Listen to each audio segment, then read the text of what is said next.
Perfect. Well, I have no idea what was happening tonight. We've had all kinds of technical issues. We've sat here for like 40 minutes trying to figure them out.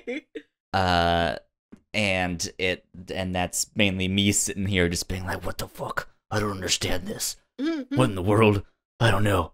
And no, I am not Batman. But so we decided to do an audio only podcast. Yes. This week. Kicking it old school. The one true podcasting way, one might say. And I like right before we started, I happened to go look at my Mac's like storage space to see how much space is left and all that stuff. My computer is 1 terabyte. That's how much space I have in total. And it calculated all the stuff, and the biggest thing that was on there was this big gray block. And I was like, huh, that's weird. Usually they do like some kind of cool color to be like, hey, look, you have this many movies, or you have this much music, you know? This one was just a gray bar. And I was like, well, that doesn't look good. So I hovered over it, and the like tooltip that pops up says there is 757 point something gigabytes of system. And I have no idea what system is. How can one person have that much computer? You know what? Down with the system. That's what I say. This system has gotten too big for its britches. So what is it? I don't. Is that my computer just trying to do everything that it's trying to do, which is right now just Skype?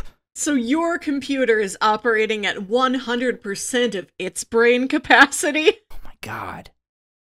I don't understand. And its brain capacity is 700-something gigabytes, which seems like it would be bigger for a computer. I don't understand. I don't know what computers do. I just know that they do it. I click the buttons. I think a lot of people don't know what computers do. As you were kind of telling me before this about the guy who was talking to you at work. Okay, so I process manuscripts for academic journals. And one of my editors says, is there any way that the system could just do all of this on its own and we could save time?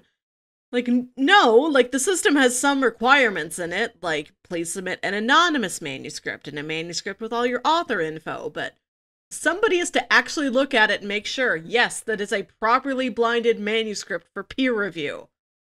The computer can't do that. So I let the editor know, like, I think it's about as streamlined as it can be. And he said, well, we're gonna have to find out what other journals do. And, you know, try and get our turnaround times as short as they can be. It's all about competition. I'm like, how do I tell this guy? I am the competition. Like, I work on another international business journal. And because I work on 2, like, I caught an author submitting a duplicate paper to both journals, which you're not supposed to do. Was this your boss or some this was third-party client? No, this is the editor. The editor is the person that judges the actual content of all the manuscripts, and I'm just the admin that processes all of them. And I guess he thinks, like, there's some super smart computer out there that could do what I do. I'm like, no, like, we are just an office full of English majors that don't want to teach. This is who you have.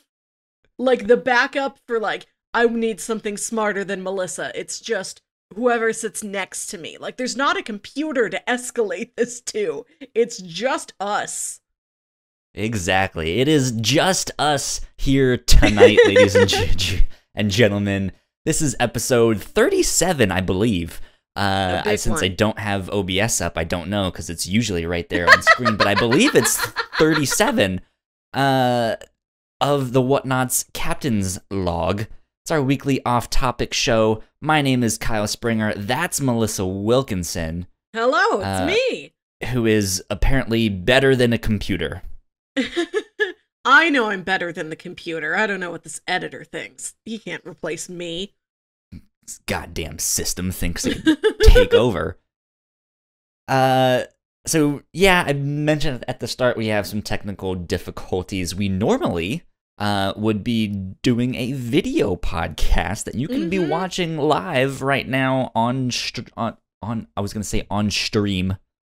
Technically, we would be streaming it on Twitch, our Twitch is twitch.tv/the Whatnauts, or you can watch it live, usually at thewhatnauts.com/live streams. But yeah, it is old-fashioned tonight. Old school. So I guess this is pre-recorded for everyone out there? Yeah. Listening. Like in olden times. Yeah, ye olden times. When they used to ye make olden podcast. When they used to make podcasts on 8-track tapes, and you had to have it mailed to you. That'd be an interesting mixtape. Oh man, so I had an interesting week. Yeah. I mentioned last episode that I've been moving. So I'm all in my new house. We're still I've unpacked all of my stuff. Oh, way to go. One of my roommates has a lot more stuff. And so we're still kind of unpacking that stuff. Including the room that I'm in right now, which will be our podcast studio / guest room. She's like, let's have a guest room. We can put the futon in there. It can be a bed when people come over and spend the night. And I was like, yeah, that makes sense. And then after like 2 days of thinking about it, I was like, we don't have guests.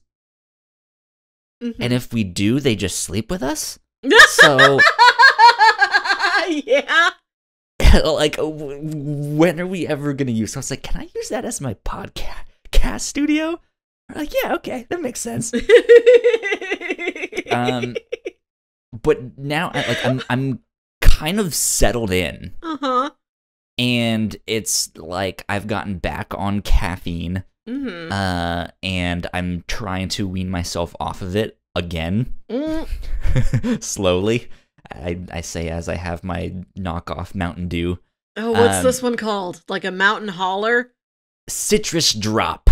By Big K from Kroger. That's not remotely it's actually not extreme. Bad. Yeah, they don't have it's Krogers actually out here. Pretty good. There's whole worlds of like off-brand sodas I've never experienced because St. Louis doesn't have the same grocery chains as other parts of the country. I literally thought you were about to say, we have one called Whole Worlds out here. And I was like, that is the most generic knockoff Whole Foods I have ever seen. It's like an international market, right? Whole Worlds. Did I tell you what our grocery stores are? I think you did a while ago. It's Deerbergs and Schnooks, which are precious names. Oh, goodness. Is it actually Schnooks, though? Or is it Schnook? And people just call it Schnooks? No, it's Schnooks. It's Schnooks. Okay, because we have Kroger. And everyone always calls it Kroger's. And it's not plural. Oh. It's just one. I think I have heard this, yes. Like, it's like if I were to make my own store and I were to call it Springer. And everyone just called it Springer's. It's like, well, yes, it's Springer's in the possessive sense, but that's not the name of the store. It's like going to... Or like mistakenly calling Blockbuster Blockbusters. Blockbusters. Let's go to Blockbusters. Let's go to Radio Shacks. Yeah. It's just like all 5 of them here? You want to go to all 5 of them here in Richmond? You're like, yes, we'll just go on a tour from Radio Shack to Radio Shack. Kyle, do you want to talk about Radio Shack? Let's get to Radio Shack in just a sec. So my week, it's been one of those like resettling in weeks, right? But I'm now taking the bus to work, which I can talk about later on. But on my way to the bus stop this morning, I get out of my house, start walking down the street, and I look up and I see a pillar of smoke. And I was like, oh boy, that is not good. And so, yeah, I walk a little bit farther and I can kind of see through the trees of what's happening. There's something on fire, like 5 or 6 blocks up. I'm like, okay, it looks farther than where I have to go, but I'm heading basically right towards it. And sure enough, as I got closer, I could see like across the way there was a car on fire, just right by the bus stop. Hopefully not. And I was like, what in the world? Holy shit. So I got a picture and I could immediately hear the sirens. And the firefighters came. It was only one truck. They got there. I turned off because I had to go to the bus stop. But yeah, like a block and a half away was just this burning car. And I have no idea what happened, no idea why, no if it was an accident or if it was something else. Because it was also very cold this morning, so it's not, like it's not like it's baking. But no ambulances showed up, so I'm assuming no one was hurt. Though it did sound like at one point it exploded. I don't know. It was after the firefighters got there, so I assume they had it controlled and stuff like that. It was just this boom, and then, who knows? But that was an interesting start to my day. Oh, boy. And so that car is absolutely gonna need a new radio. Back to Radio Shack, Melissa. Thank you. What a segue. So, earlier this year, when you and I, for the review show, watched all of the Mission Impossible movies, it reminded me of a childhood keepsake, which is a spy-themed Radio Shack catalog. What? Okay. What is this? I used to go to Radio Shack sometimes with my dad, because my dad just needed various dad-type things. Like, he's not a Radio Shack type guy, but he is, like, a dad. A dad's dad. So he would... Well, hopefully he's a dad. That'd be an awkward conversation. But, like, imagine the things that like, he's not just some guy who's a father. He's a dad. So we're going to the hardware store, the woodworking specialty store, the Radio Shack, etc. And they had these catalogs called The Book of Extremely Cool Stuff You Didn't Know You Needed, or something like that. And in the year, like, 1999 or 2000, think about this time. Mission Impossible. Y2K.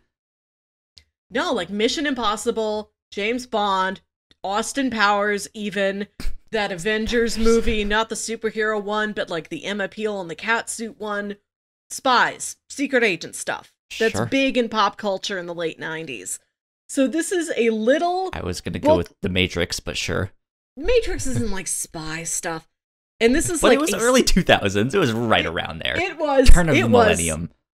And this catalog was this little book, and it was a story about this spy agency. And it's like all 1960s styled and like super campy on purpose. Oh my god. And it's this woman named Agent Honey Blonde, and her boyfriend, Nathan Circumstance, has disappeared on a mission. But then he calls her on her Radio Shack phone, and then he's like, you have to meet me here.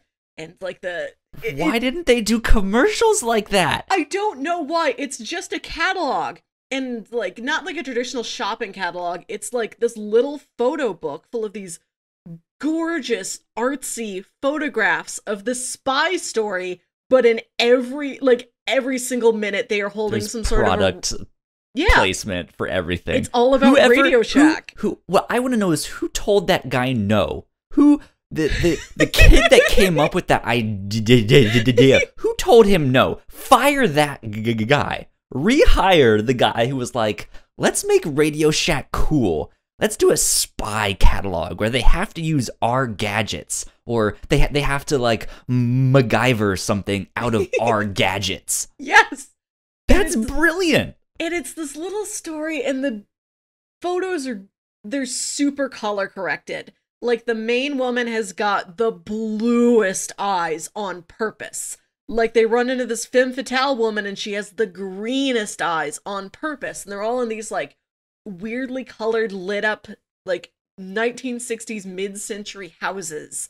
Just like fighting dudes with like laser tape measurers or whatever. And it's like not even like the most advanced stuff that Radio Shack has. It's like, we have a modem. We can use that. It's like, an electronic tire pressure gauge or something like that. And 3 watch batteries. Yeah, it's like, well, we have walkie-talkies.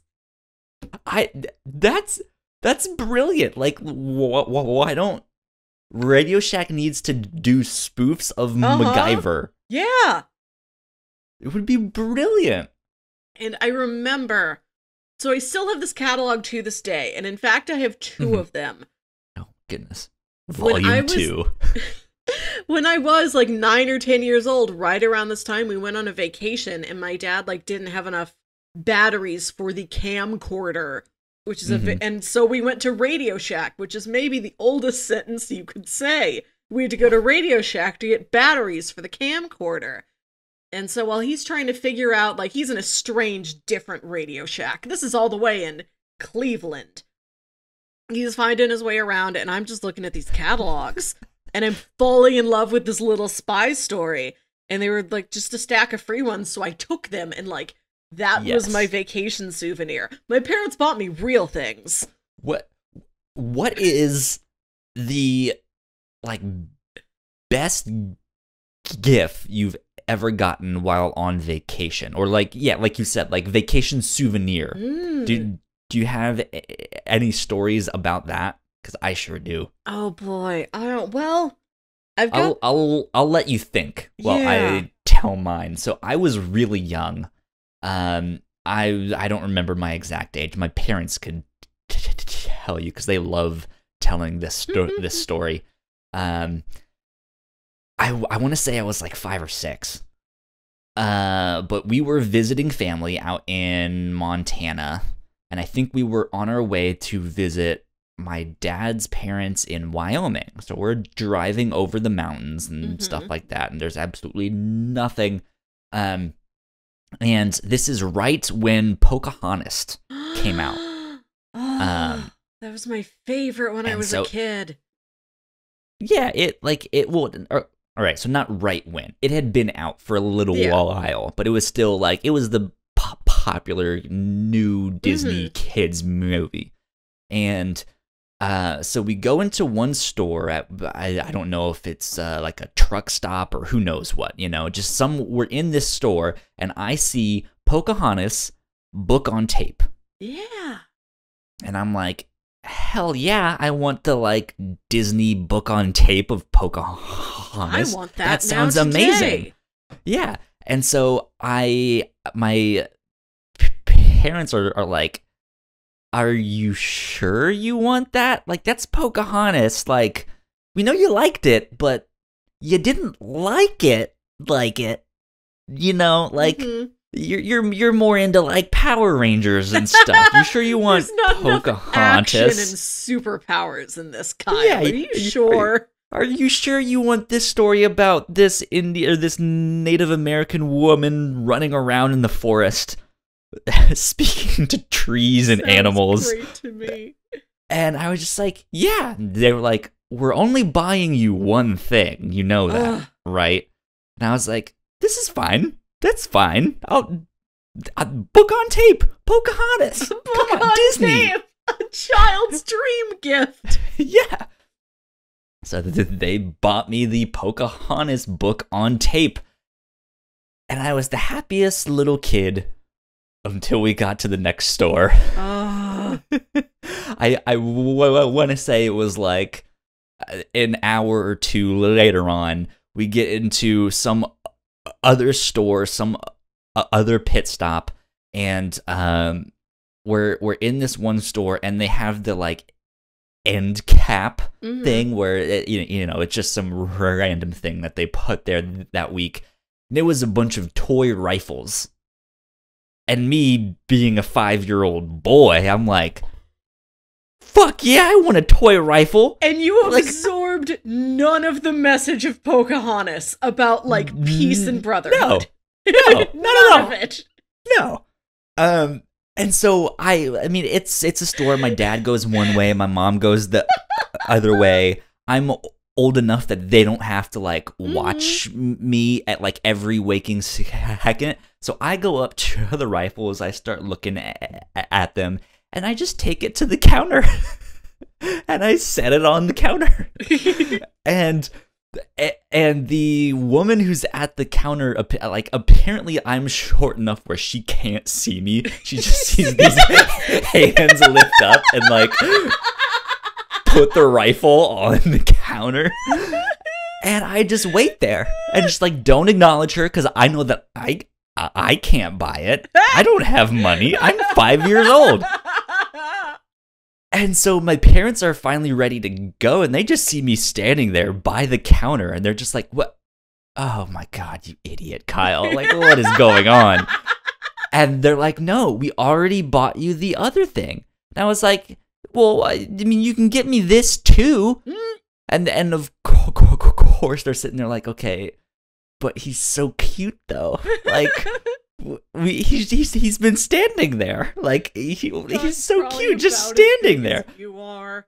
And so my dad goes, well, so what are we going to do with the Pocahontas book on tape then? Because you can only have one thing. You know, as his like sly way to be like, well, you already have this thing. Like, one in the hand is worth two in the bush. Kyle, come on. And I was like, you can have it. And he goes, what do you mean? He goes, he's like, what do you mean I can have it? I go, you can keep it. I'll give it to you, and you can keep it, and you can buy me this. Perfect kid logic. Yes. Dad's gonna love this. Yeah. Dad, I got you something. Pocahontas book on tape. Something that you probably fell asleep in. You know. And so they bought me both. They bought me Pocahontas book on tape and the rifle. Best of both worlds. Such opposite things. Well, it's terrible because out there, all of the like touristy toys, they're all cowboys and Indians. Yeah. Themed. It's like, you can get the headdress, the Pocahontas book on tape. You can get the tomahawk, or you can get the Custer outfit, or the American Winchester rifle, you know, with the orange tips, so you know it's fake, or a bow and arrow, you know. And it's just like, oh goodness, this is not in good taste at all, but I understand it. Yeah, Missouri's like, we have a lot of Route 66 stuff. We have like, yeah. Okay, so in mid-Missouri, there's a big, like, souvenir kitschy shop like that, big gift store called Ozark Land, even though it is several hours away from the Ozarks. And we drive past it all the time, and we never went in there. And I went to Kansas City earlier this year to visit a friend, and I'm driving back, and I'm like, there's nothing to stop me. I can go in Ozark Land. I can see what's inside there. I know what it is. See it. But I want to know what it is. And Yeah. I go in there and it is like fudge, roasted cinnamon nuts, like Route 66 kitschy 1950s souvenirs. Like here's a tin sign with a They picture have of Elvis a on rack it. with the small blue license Yeah. plates with everyone's name except yours. And like wind chimes and just, you know, country woman home It's like they have goods. Melinda. Whose name is Melinda? Where the fuck is Melissa? My son's name is also Bort. Yeah. Exactly. So I didn't get anything. I looked at a lot of the fudge. I considered a lot of those snacks. But I'm like, no, you have snacks in the car. So I was like indulging my inner child enough to go in there and look at everything, but not enough to be like, hold on. You don't get to have candy. You have your own candy already. Oh man. So yeah. I mean, did you have like your parents get you a certain gift or something that you were like, this is the best, or you have some story behind? Not really. On that trip where I got these Radio Shack catalogs, we went to SeaWorld. And I got this little pendant that was just like 3 dolphins swimming in a circle around this like colorful gym. And in hindsight, it must have cost like $10. Like it was so cheap. But I loved it as a kid. Like I wasn't even into like water animals. Like there are dolphin kids. Aquatic I creatures. was not one of them. Like I wasn't a huge animal person. I went to SeaWorld because I'm like, oh, okay, a show. It'll be fun. But like I wasn't the animal kid. I just like this because the fact that there are 3 of them around a gym made it feel magic. Like, oh, this feels like a talisman. And so that's what I wanted. And What the then hell is a talisman? I don't know. Maybe it's something like this. I'm showing you. There's no audience to look at what it is. But I went to Tulsa earlier this year, and we went to an antiques mall, and I bought this, like, couple inches high, just, like, spire of rose quartz. Yeah. Which isn't really an antique. Well, I guess it is an antique, because rocks have to be very old to be rocks. Rocks are old, right? Like, not notably old, unless they're a fossil, but, like, I don't know how new a rock can be. I don't know the last time new rocks were made. I think it's just old rocks that we're still finding. I feel like new rocks are being made constantly. Like I remember going out again to Montana and Wyoming, like right after 7th grade. It's not geology. What the hell? It's like No, it's fucking geology. science. It It's is geology, study of rocks. Yes. Whatever the hell. Hey, you know, sometimes I get things right. But like, yeah, it was one of those things where we learned all of the like, this is how rocks are made, and this is what the Earth does. And then we go out there, and I'm in the middle of rocks and nothing else, and I'm just like, oh yeah, the sedimentary layer on this stalactite is fascinating. I believe the rose quartz in this one has been here for about thousands of years, and just like there was nothing else to do. Yep. You just gotta learn rocks when you're out in the country, I guess. But yeah, I got this little lady in Tulsa, and I feel like she's a talisman, if anything is. Like, way more than that $10 SeaWorld necklace with the 3 dolphins swimming around a plastic gym. I'm assuming a talisman is just like some kind of small charm or keepsake? Yeah, like a keychain. Like, even if it wasn't an infinity stone, the Eye of Agamotto would still be like a talisman. Okay.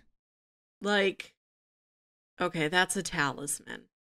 Because I would think of that more of at like a piece of jewelry, right? Because he has it on a not the infinity stone itself, It's all right? both. You know, it's not both. like... Yeah, but like the idea of this Eye of Agamotto, which is this necklace thing that is constructed to hold this stone. It's more, it's jewelry in the sense that it's a necklace, right? But it's obviously a lot more than that. But I don't feel like necklaces are talismans. Okay, so I googled it. A talisman is properly defined as an object that someone believes hold magical properties that bring good luck. An Oh, so object, it's a good luck typically charm. like a piece of jewelry or a stone, thought to have magic powers, bring good luck. And I looked at images, and it is like a bunch It's of the like Eye of Agamotto. no, it is a lot of stuff like that. It is a lot of like beautifully carved, like wrought little metal necklaces, and then a bunch of Okay. cars. Because there's some car named the Talisman, evidently. And I just love that it's all like mystic looking necklaces, and then like every fourth picture is a sports car. Terrible. Um,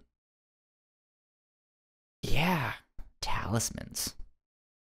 What happened to talismans? Bring those back. Why did we go from talismans to Lucky Charms? That's what I want to know. Talismans are less delicious.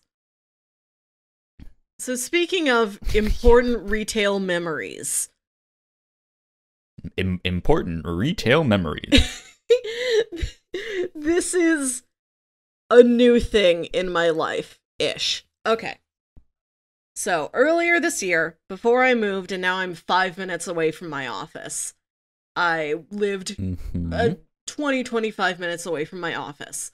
And the major road that I took there had some construction on it and was much slower. So I started taking a different road to work every day.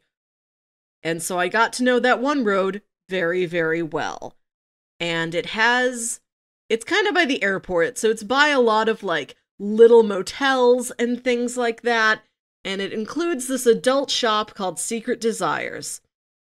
And that place had been there for as long as I could remember. Ooh, I didn't know anything about it, but like even as a little kid, you can recognize an adult store and know that it is an adult store. yes and no. What? So I'm playing a game called Yakuza. Playing Yakuza Kiwami, which is a remake of the first one. But there's a short scene in there. Basically, there's there's a girl whose mother's been murdered, and so you're looking after this girl, and she's wanting to like get out of this like bar that you're kind of keeping her in, to be like, hey, stay here, it's safe, you know. I know the bartender, all of that, you know, like this is our secret hideout. And so she's like, I want to go out and do kid things. So they go to an arcade and stuff like that. And she's like, I saw this toy store down the road, and she starts describing the stuff like I couldn't really see in, but they had some interesting looking toys. And he goes, where did you say you saw this? And she goes, it's on this street and that street. He goes, oh, yeah, that's not for kids. That's not a toy store for kids. He was like, that's not a toy store. And he goes, well, it is, but it's not for children. She goes, I don't know what that means, but okay. So, even as like a little kid, I'm able to guess that this Secret Desires place is like some seedy little adult store, and I don't really think anything about it. But now as an adult, as I find myself driving past it like twice a day, every day for a couple weeks, I get to really notice and appreciate Secret Desires. And it is this very plain storefront, like just a black and white, like sans serif sign that says Secret Desires. And in the window are like these 3 female mannequins in like lingerie. There's no background behind them. Like they're not even in front of like paper or whatever. It's just those white slat boards that you can poke little shelves into. It's just the 3 mannequins in like blank white rooms wearing lingerie. But as I kept driving past this place, I noticed like once a week they would change the lingerie out, and the 3 sets of lingerie would always coordinate with each other. I'm like, oh, somebody at Secret Desires really cares about what they do. Like I began to look forward to like the changing of the lingerie every week. Like, those girls look good. They look like a matched set together. Damn, get it, girl. Like whoever was doing it, like wasn't doing it randomly, looking good, Manny, or carelessly. And it's such like a tiny bland, like, unadorned place. But the lingerie, they were careful to select and change it out once a week. It's the one thing that's like, it's risque and you know like what it is if you see that stuff, but it's not like, it's not R-rated. It's not like, here's a giant dildo for everyone, you know. It's just like, here's a mannequin in some like lacy bra and maybe some matching panties and stockings, you know. Yeah, it's just stuff like that. And they looked good. But recently, the last time I drove past there, they weren't there anymore. And I feel like Secret Desires has finally disappeared with the march of time towards the internet age. And it's not so secret anymore. Towards fancier, higher-end adult stores, I guess. Ones that don't look, you know, real vague and seedy except for the nicely selected lingerie. I think it's closing down. And I'm a little sad that I've never, like, tried to go in there. Are they closing down or moving? I didn't see a moving. That could be an option too, because I didn't see a feel moving like with sign. sex toys, I feel like with sex toys, that's kind of one of the things you. I mean, it's there's two sides to that coin, right? Like a lot of people are like ashamed to go into stores like that or don't want to be seen there, but at the same time, I kind of would trust buying sex toys from a store more than just some random warehouse on the internet, you know? Yeah. They're able to give you support and reviews and advice and things like that. Support in more ways than one sometimes, you know? They're there with a friendly smile, and a website's not going to smile at you. Exactly. But yeah, it's really funny. It's something that I don't think about, or I didn't think about until my friend mentioned it. I know someone who works at a Hustler store. Yeah. I think that might also be why Secret Desires is closing down, because they put one of those by the airport too. Oh, well, there you go. And yeah, I mean, she basically works at this sex shop, and she is like, I hate Valentine's Day because of where I work. Like, it is the worst thing. And I was like, oh yeah, that must really suck. And because like I've worked retail for like Christmas and and that's usually what you think of.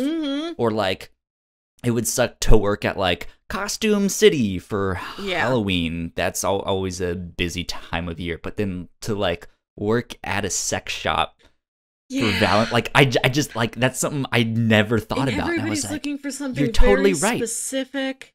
And that makes total sense. And she has, though, she mentioned to me that every now and then, especially for Christmas and sometimes birthdays, so it happens all the time, someone will come in looking to buy a sex toy for someone they probably shouldn't be buying a sex toy for. Like, this is for my daughter, or this is for or this is like for my daughter and her boyfriend, and it's just like, no, why are you or like, this is for my aunt. It's like, no, why? Don't do that.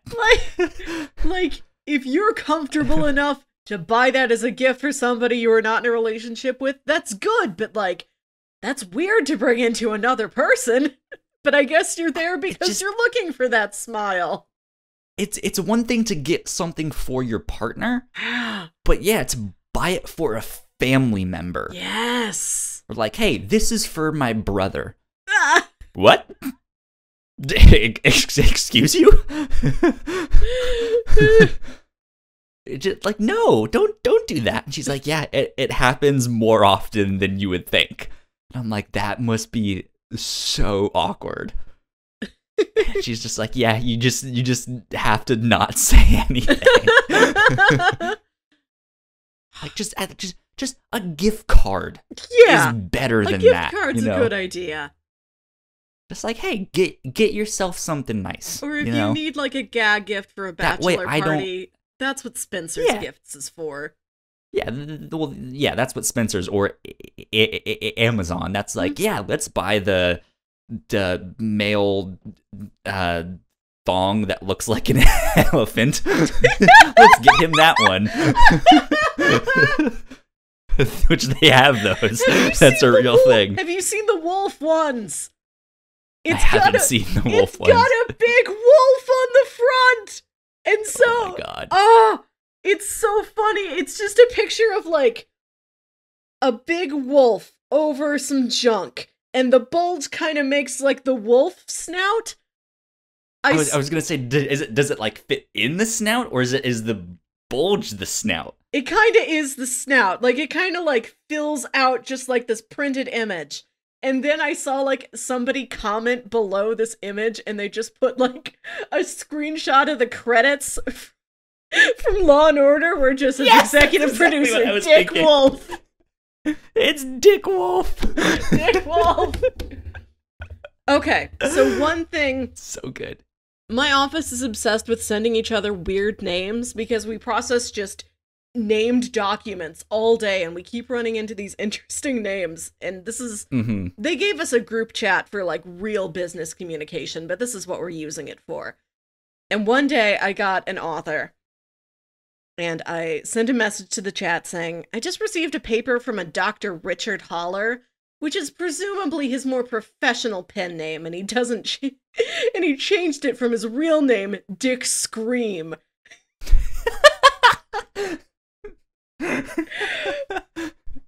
Great. A plus.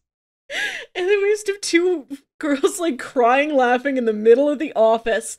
And like we were coming up on the company Christmas party, and there was going to be like a trivia contest or whatever. And they're like, we have to name our table Dick Scream. And their supervisor's like, no, don't make the HR lady read that, please. That would be amazing. One of the Discord servers that I'm in, we have a That's What She Said channel. Yeah, we get into and that. It's amazing. But I'm one of those where I will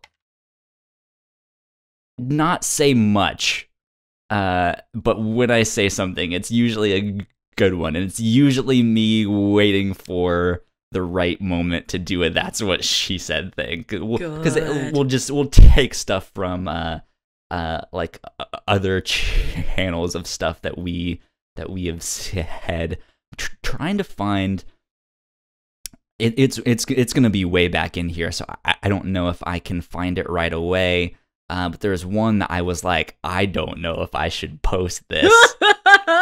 This is maybe a little too much for some people. Go for it. I'm gonna try and find it, but it might take me a while.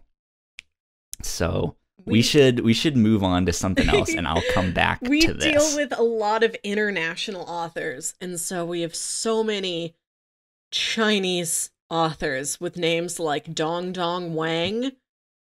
Amazing. Just so many variants of Dong and Wang, and it never gets old. And I said to them, it feels like I'm getting paid to live in a permanent bachelorette party, and it's pretty good. I found it. Ha-ha! It was great. So I posted, this was back, let's do my months, January, February, March, April, May, end of May last year. And I posted this message. I was like, I'm going to spare you all today. I almost posted something here, but it definitely wouldn't have been for the faint of heart. Get your minds out of the gutter, kids. Don't be like me. And then someone was like, now I'm curious. And I was like, I'll let you find it on your own, because it's somewhere else in this Discord server.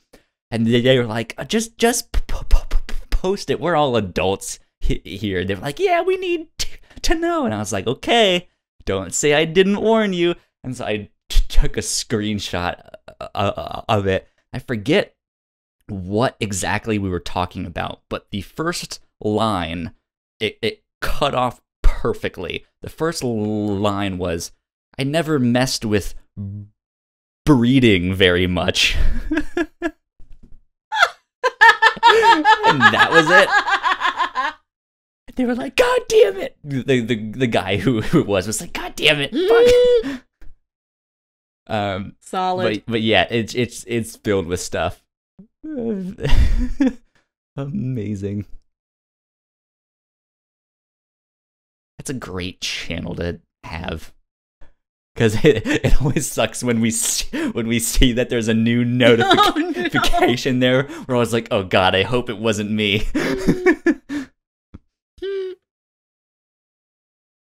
Anyways, so it's been an interesting week for me, especially having to ride the bus. How's bus? To get back and forth to work. Overall, it's not that bad. I have a free bus pass sent to me by the school because I'm an employee, which is fantastic. But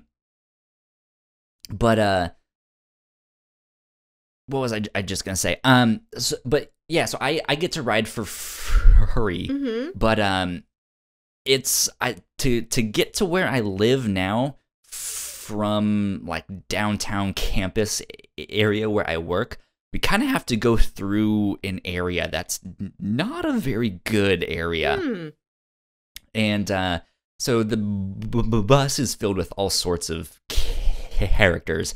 I sat next to someone who was just openly drinking on the bus. Like, he had his like giant can of beer and he was pouring it into a water bottle, like a see-through water bottle. Okay, dude. Like, I don't. It's already in one can. Real stealthy. Why are you I don't know.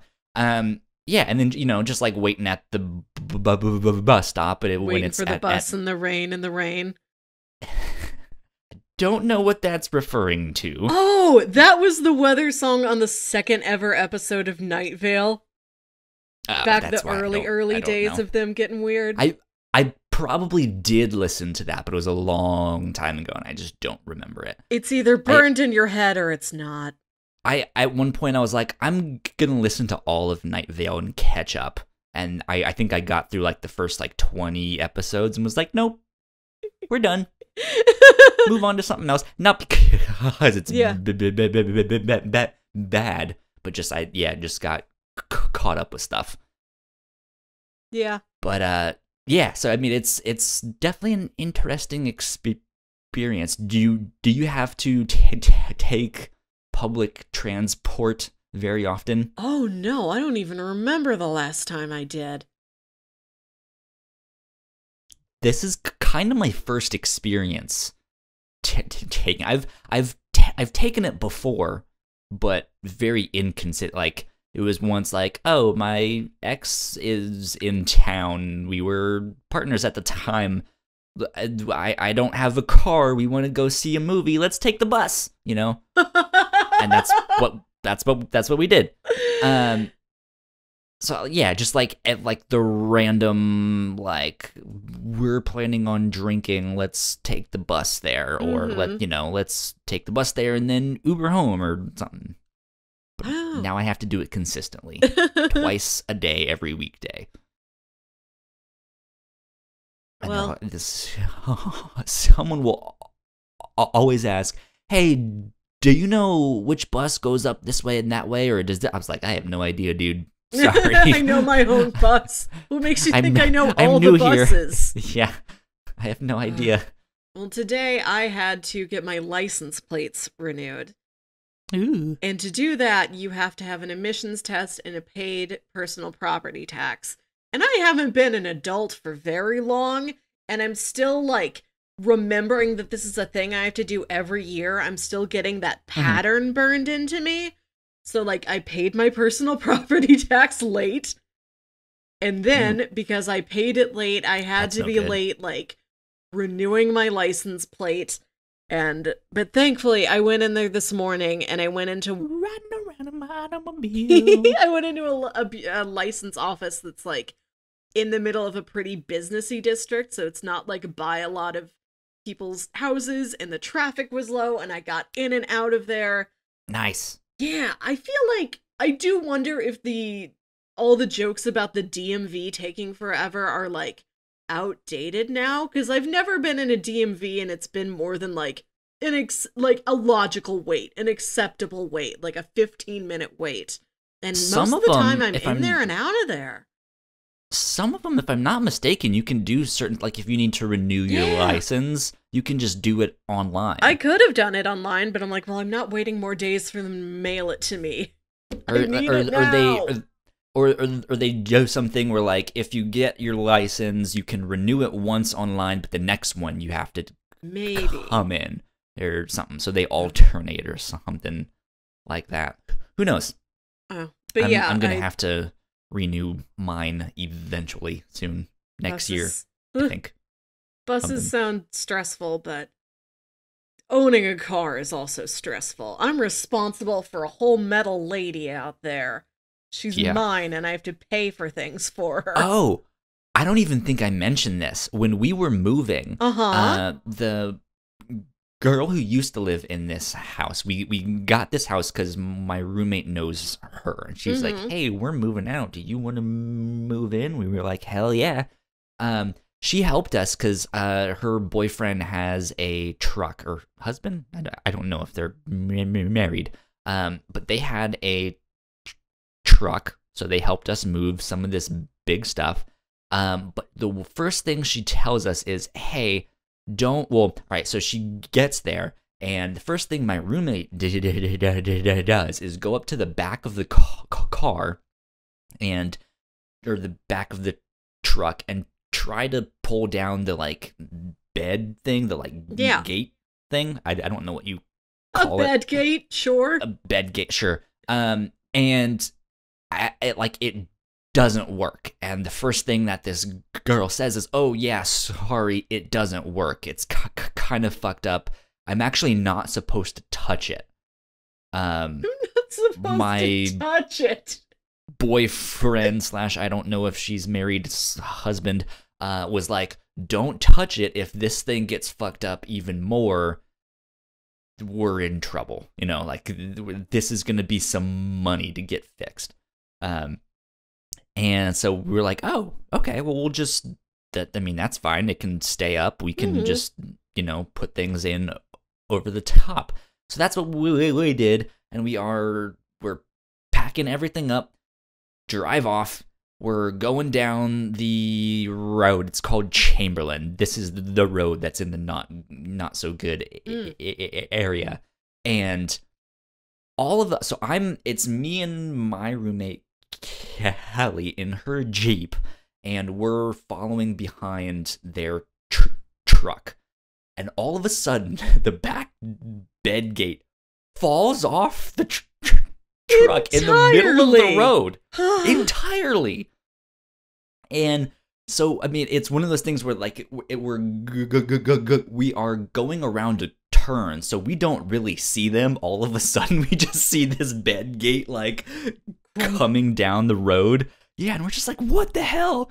So we had to swerve to miss it.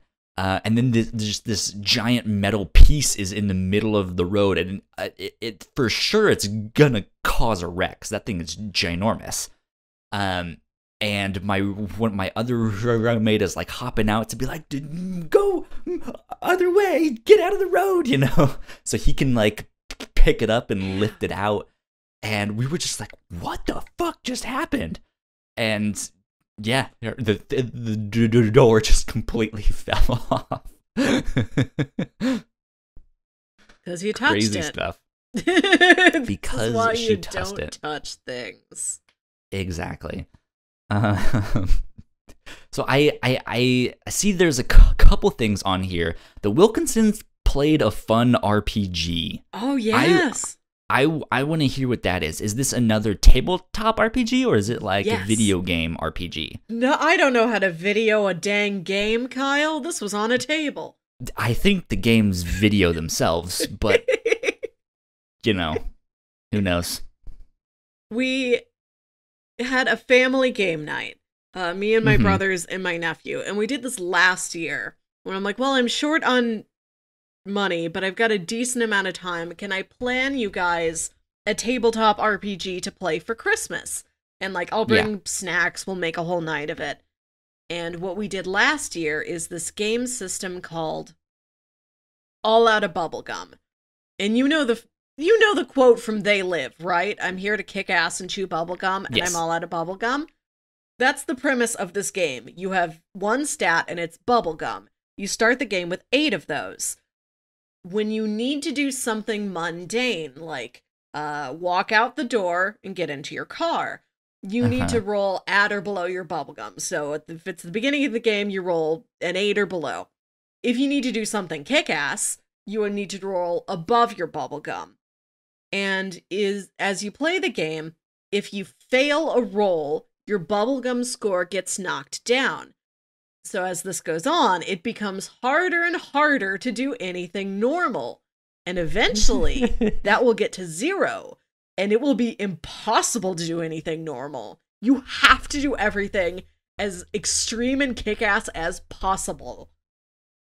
And that's amazing. And that's the entire, like, premise of the game. Like, you make whatever story you want to go along with that. And the story I made was that they were all hired help for this big, fancy Christmas party in this mansion. We had a security guard, like a photo booth operator, and my nephew was, like, the piano player.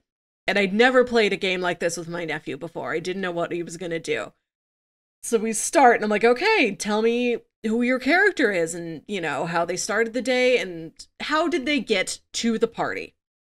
And he said, my name is Flex Axelrod. I am wearing... What a great porn name. Flex Axelrod. My name is Flex Axelrod. I am wearing... Like... No, I'm not done painting this picture. Ahead. I'm wearing a bright white tuxedo. I have long, curly, crimped, bleach blonde hair. I'm driving my piano to work. It's like, okay, all right, I know what kind of game we're playing tonight. Side note, you know what I really wish they would do in porn? Make, like, period pieces. Like, I want to see a brand new cheesy 90s porn. Yes! Or, like, a cheesy That's 70s porn. Like, remake that stuff. That'd be so much fun to watch. It's gotta be out there somewhere if we really commit ourselves now, to featuring Flex Axelrod. I need them. Secret Desires, featuring Flex Axelrod. I need the porn version of that Radio Shack catalog, like, yes. So much. Yes. All I have is 3 watch batteries and an alternator. Will that work? Oh, yeah. So, but this game I played, me and my beautiful family, it got real weird as the game went on, and it started out, except for my nephew driving a piano around wearing a tuxedo all day and being named Flex Axelrod. It was fairly normal, but of course those stats all get knocked down. And at one point, like, I think the piano player falls into a water vortex. Like, a water vortex develops inside the house, because I made them a map of the house. I drew this whole thing out. And I said, here's the wet bar. And they're like, what do you mean a wet bar? And I'm like, oh, like a drinks bar. It's got one of those little, like, sinks in it, a wet bar. And they're like, what if it's just a counter that's permanently wet? Permanently, mysteriously wet. And that's what they decided a wet bar meant. And at one point, like, Flex Axelrod trips and falls onto the counter, and he gets sucked into the vortex. But it goes very slowly, so he's just very slowly rotating on the countertop. And then somebody tries to save him and gets sucked in. And then my older brother, who's playing the security guard, who was basically a Patrick Warburton. He might have just named the guy Patrick, I don't remember. Because it's not a name like Flex Axelrod. He, like, has to dive in and save them from the vortex. So that's what last year's game night was.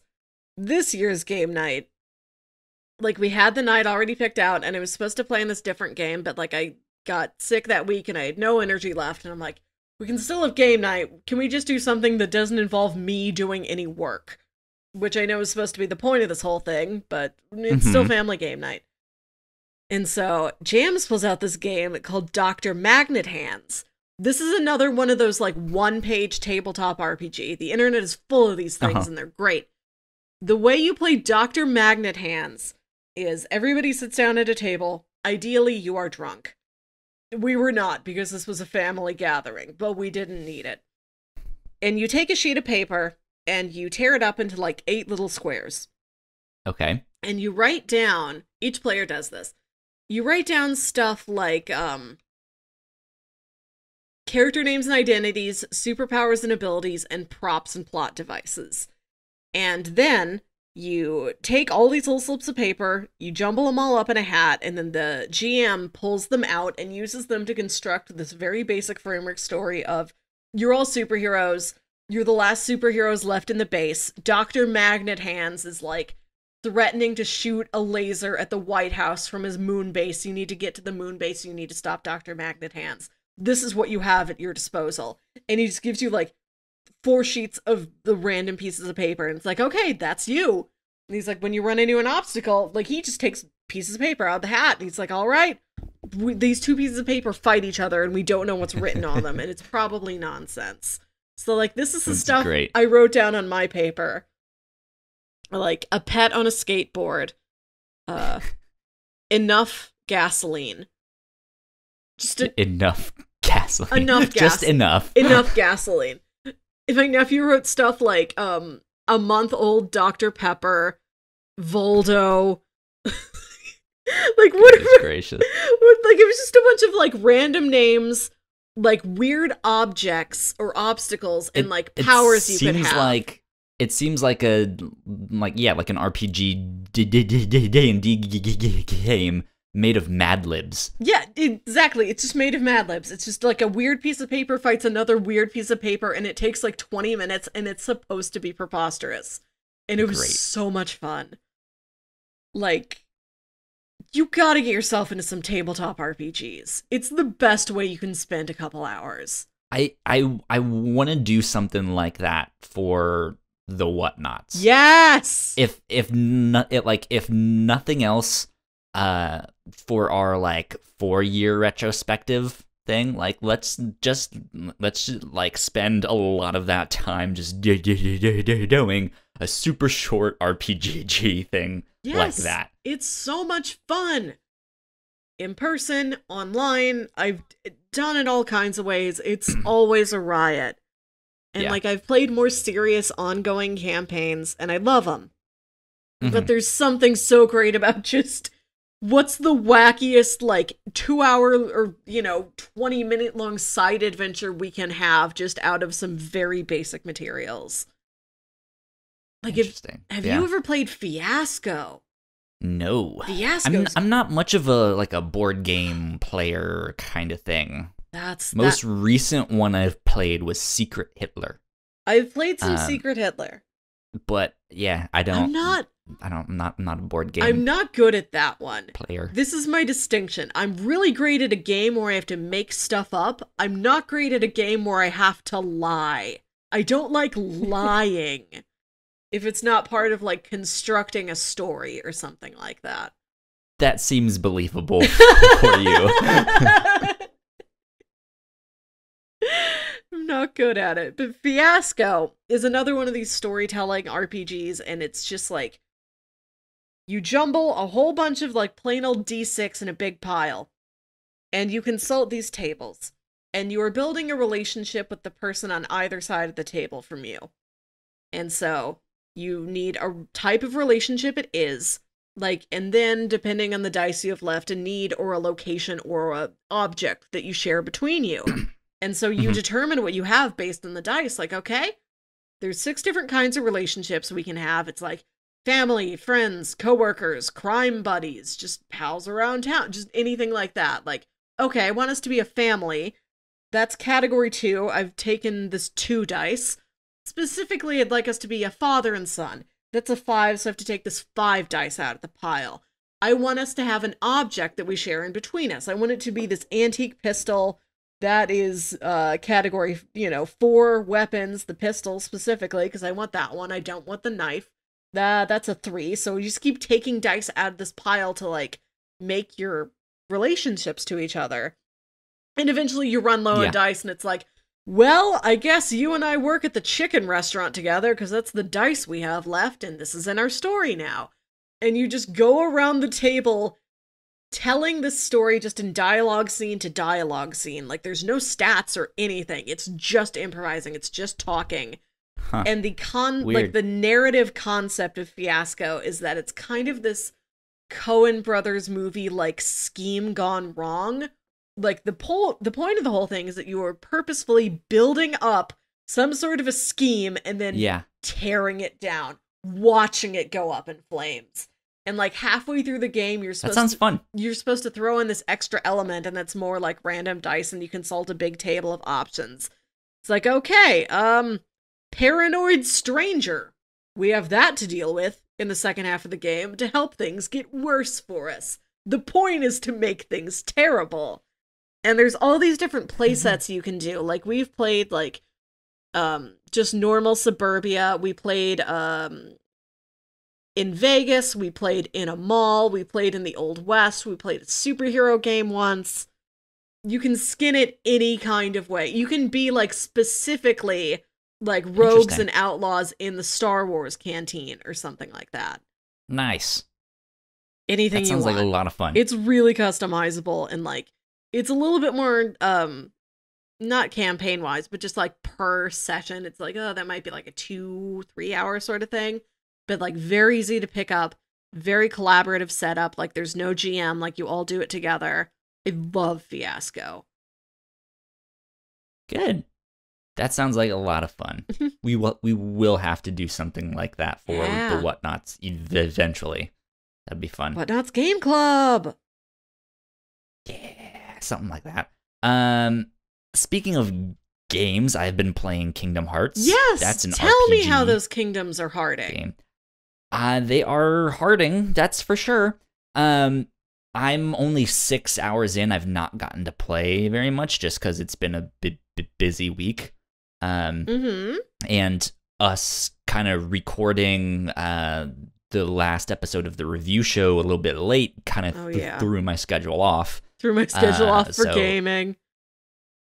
Yeah, so like I've had to like come home and edit the podcast, and then I needed to watch Pushing Daisies for the next episode and stuff like that. And then it's like it's late, and it's like, okay, guess I have to go to bed because I got to be up in the morning to catch the bus.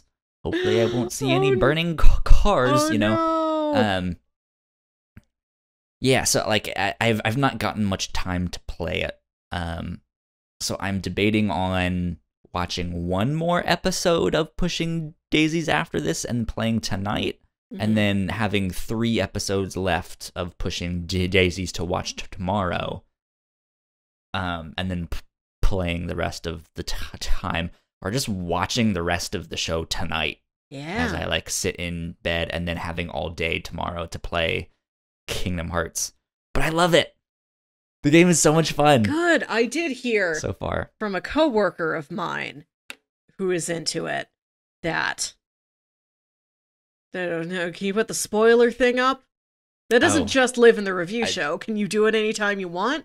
Wait a minute. I don't think I have it loaded on Wait a minute. This isn't even a video podcast. It's a video. Did you make a spoiler alert sound? Is there a sound you can play? Is me talking now the sound? Have I given people enough warning now? I think that's the sound. I would say don't spoil much. Don't spoil it, because I'm only 6 hours in. No. It's super early, because she was telling me that like when you start the game, you're really on 2.9, and it takes you like a while to get to. Oh, this is the actual game. You're playing a preamble for a while. They play this prologue, and it's a video, and it ends with the music video of the new theme song, which is the oh god, why am I blanking on her name? Utada something. Sure. Anyways, it's her and Skrillex. He's still out there. Yeah, he's still out there and happened to do the theme song. It's like Utada Hikaru or something like that. I know I'm getting that wrong. I buy it as a real name. But Yeah, and like it's like a 10-15 minute long video, and it finally ends, and it says Kingdom Hearts 2.9, and it's just like, what? What the hell is this? This is the stupidest thing ever. Like, you literally could have just taken that out and have that been the opening scene of Kingdom Hearts 3. Like, you didn't need to like specify that this is 2.9. Just like, come on, you guys. Like, the naming conventions in Kingdom Hearts games are the most ridiculous things ever. This week I had an author named Zyle, and I thought, oh, that's Kyle's Organization 13 alter ego. That's me when I got Norded. Zyle! I let the darkness in. So, speaking of that and Kingdom Hearts, we've done a number of podcasts here at the Whatnauts with Belinda Garcia. Belinda! She's super fantastic. She was on an episode of Kind of Funny Games Daily today, the day that we are recording this. And she will actually be on next week, next Friday as well. So if you guys want to tune in, that's twitch.tv/kindoffunnygames. And it starts every day at 1 p.m. Eastern. Okay. I know it as 1 p.m. Eastern because I'm in the Eastern time zone. They are all in Pacific. So whatever that time is in Pacific, she will be on there again this next week. But she's a huge Kingdom Hearts fan, and she got to host it today with Tim Geddes, who's a big Disney fan, just like Belinda. And so they got into a little bit of Kingdom Hearts talk, but there's, I guess, kind of a meme going around. I don't know if you can call words meme or like internet slang. Yeah. And it's the word Norded. If someone gets Norded, it's a reference to Kingdom Hearts, but a lot of it's one of those things where you see a meme and you're just like, why the fuck are there all these Shaggy memes everywhere? You know, like, what the hell is this? And if you don't understand it, and you're just like, I don't understand this. And so they were asking Tim and Belinda what Norded was, and neither of them knew. And I didn't know either, but I kind of guessed it. If you are a Kingdom Hearts fan and you know this has to do with Kingdom Hearts, you can kind of guess it. There's a character named Xehanort. He's apparently like the second cousin of Zyle, once removed, or something like that. No, but yeah, I was like, I was sitting there in the chat. I was like, does it have something to do with Xehanort? And you're like, yeah, it does. It has. It's apparently when you like let the darkness take over your heart. You've let Xehanort control you. You know. How do you spell this dang name? With an X. Well, yes, but what's the rest of it? Xehanort. It's like Xehanort. I think Xehanort. Oh, okay. There's an A hiding in there. I want to see something what like this guy that. looks like. How spiky is he? How big are his shoes? His shoes aren't that big because he has on the black. Oh, it's that bald guy. I've seen him around. Yeah, he's the main bad guy. Okay. Of the series. So yeah, that's one of the Kingdom Hearts things that's been going around, but I'm super excited to dive more in. It's a lot of fun. Like, visually, there's just a lot going on in the game, and it's a spectacle to watch, which is good. It's fun. I got to the Toy Story world. It's like, this is so cool. As I said earlier, I don't know how to video a game. but I love me some Disney. And I love any wacky, convoluted story with too many characters in it and too much mythology. Like, we should see if we can do some kind of special where me and Belinda sit you down and try and explain Kingdom Hearts. Like, my ideal, like, a perfect time for me is just having somebody else describe a story to me. It's actually not that complicated. Okay. I think I've said it before on this show. It's just one of those things. Yeah, the more you get into it, the more like deeper in the details you want to get, the more it can potentially become confusing. And I think a lot of people like to start with those details. And it's like, why would you start there? You literally don't need to explain any of that to explain to them what this game is about. 'Cause it's or like what is happening in the storyline. Friendship. And like, yeah, I mean, it was really funny because there was another, I don't remember if it was Kind of Funny Games Daily or Kind of Funny Games Cast. And so they were talking about Kingdom Hearts, and they were like, yeah, Kingdom Hearts is so hard to explain because it's not a typical story. Like, you have stuff like Star Wars and the Odyssey and stuff like that. That's like, yeah, no, they said Star Wars, but they were like, it's a hero's journey, right? There's good versus evil. And we were all sitting there like, that's exactly what Kingdom Hearts is. It's a light versus dark story. That's literally the whole plot. Did you see that Polygon video where they're trying to explain Kingdom Hearts? And they're like, yeah, it's like the hero's journey. But then they keep like, well, and then it goes to this game and this happens. And so we have to add this branch onto the hero's journey. And they're mapping it as a circle.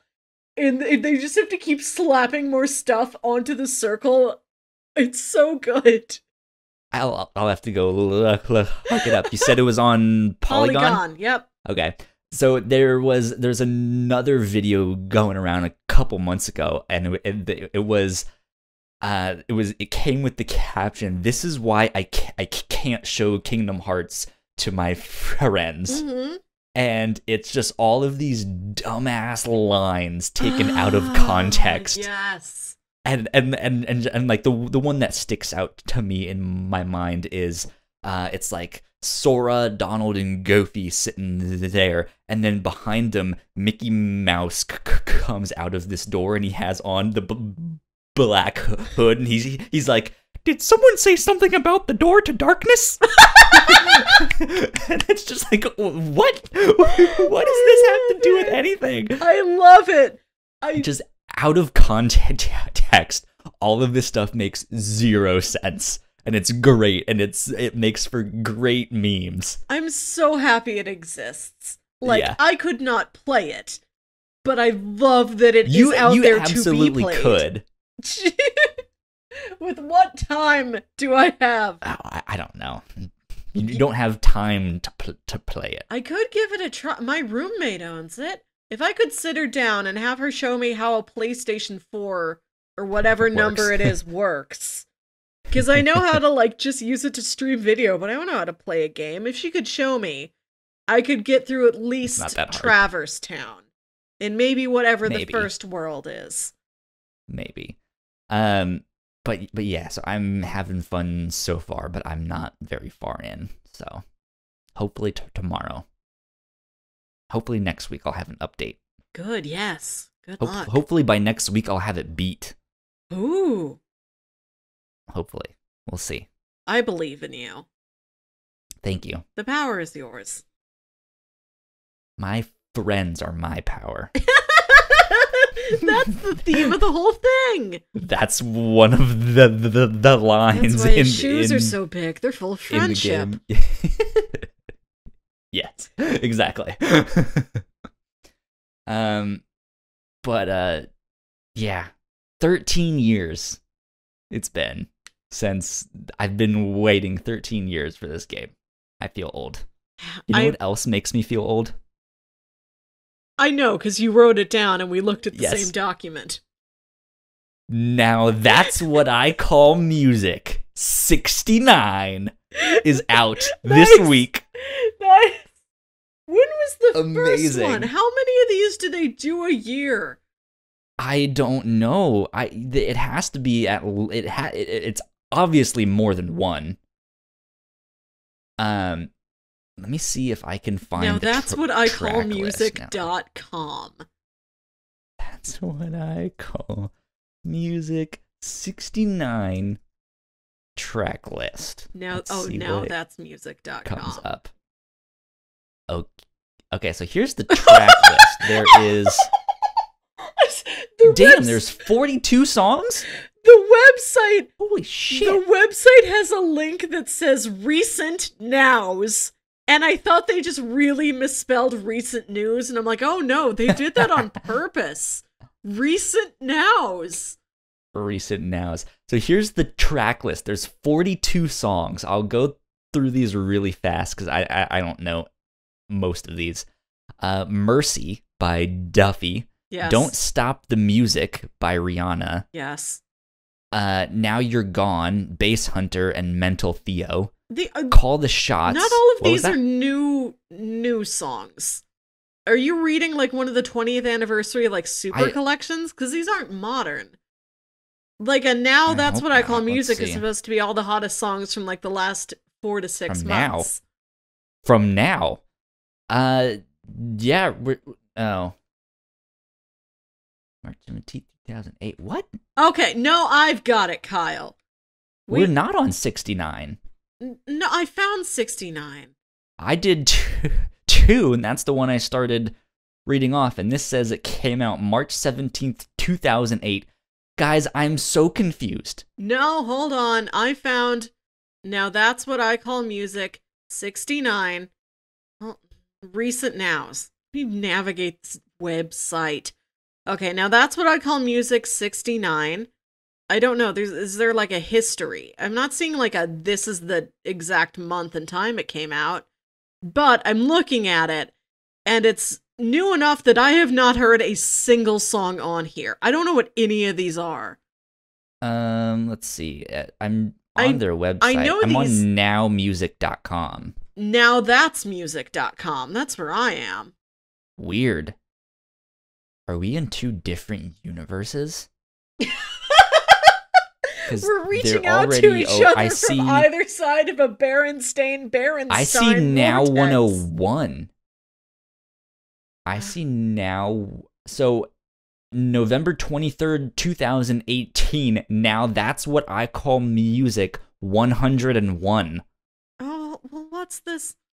Hold on. Woman Like Me by Little Mix featuring Nicki Minaj.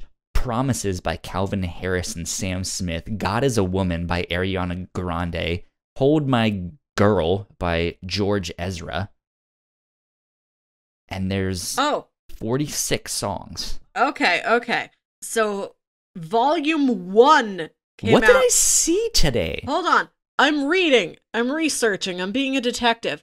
Volume 1 came out October 27th, 1998. I had that one, yeah. I had the first, like, 3 or 4 of them. Volume 68 came out last October, so yes, we are on the verge of 69. Now, that's what I call music. Further numbers than that, those might be international editions from, like, the UK or something. But here in America, we are on Now That's What I Call Music 69. They have called music 69 times. I'm so confused then. Why are there... This is worse than Kingdom Hearts.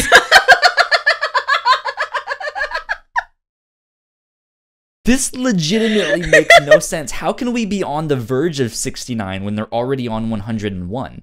Wouldn't it just be a global release? No, because I think they started it in the UK and then it came over here. Like X Factor, Spice Girls, or something. Weird. Okay, let me see if I can... Now that's what I call music 69 American.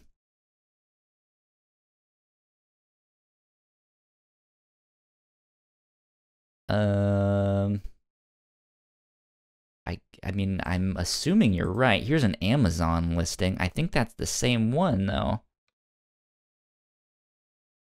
Yeah, 69, still same one.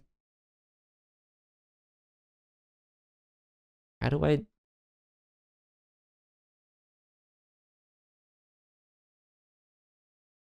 This is so weird. So what was the website that you went to? You went to Now Music? Nowthat'smusic.com/music. And then I also consulted Wikipedia. Nowthat'smusic.com. Open link. See if I know anything on 68. 1. Recent nows? Yeah, is Ariana Grande with Breathing. There's 20 songs on this. Weird. Oh no. It must be okay. Oh, that's one.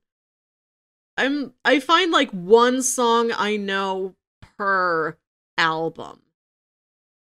What am I supposed to be listening to? Because apparently I'm not doing a good job if it's not what Now calls music.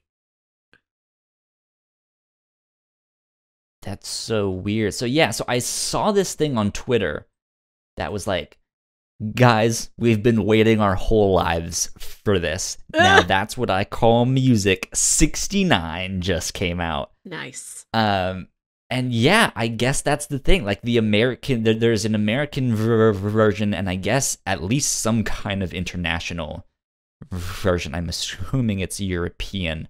But yeah. America's on 69. Get it. Get it, America. Get it, America.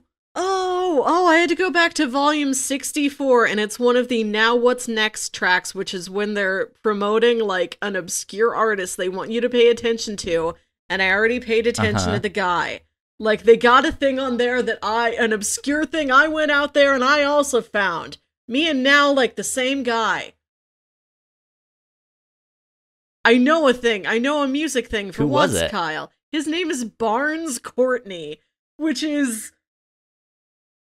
I can't explain why that's his name, but he's very good, and he sounds like a wizard. Huh.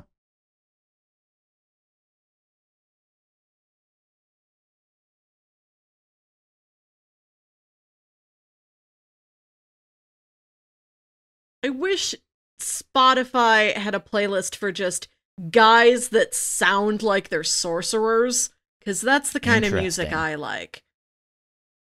I might just make a playlist like that and get... Oh, man. and get Spotify to recommend me more like magic dudes. Yeah. Crazy stuff. But I was excited about that. It just makes me feel old, because I remember having, like, Now That's What I Call Music 1. Yes.